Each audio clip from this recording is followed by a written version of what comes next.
কয়েকটি দাবি উত্থাপন করা হচ্ছে।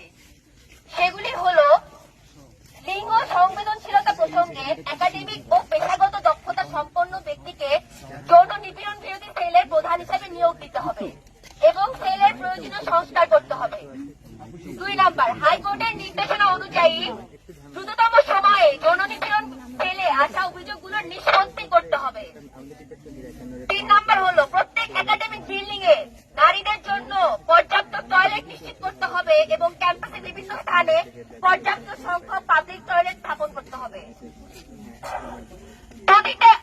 4 নাম্বার হলো প্রতিটা হলে এবং বিভাগে স্যানিটারি ন্যাপকিন এর ভেন্ডিং মেশিন স্থাপন, মেরামত ও রক্ষণাবেক্ষণ করতে হবে। 5 নাম্বার হলো নিরাপত্তা ও রাতের অজুহাতে নারীদের হলের ছাদ, ক্যাম্পাসের বিভিন্ন আড্ডা সহ বিভিন্ন জায়গায় নারীদের বিচরণ সীমিত করার প্রচেষ্টা বা পায়তারা বন্ধ করতে হবে। 6 নাম্বার হলো সাধ্য আইন প্রয়োগ করে নারী শিক্ষার্থীদের হলে প্রবেশের সময়সীমা নির্ধারণ করার পায়তারা বন্ধ করতে হবে। সমাবেশের এই পর্যায়ে আমি আমাদের প্রিয় শিক্ষক স্নিগ্ধা রেখোয়ানাকে অনুরোধ জানাচ্ছি একটি বক্তব্য প্রদানের জন্য।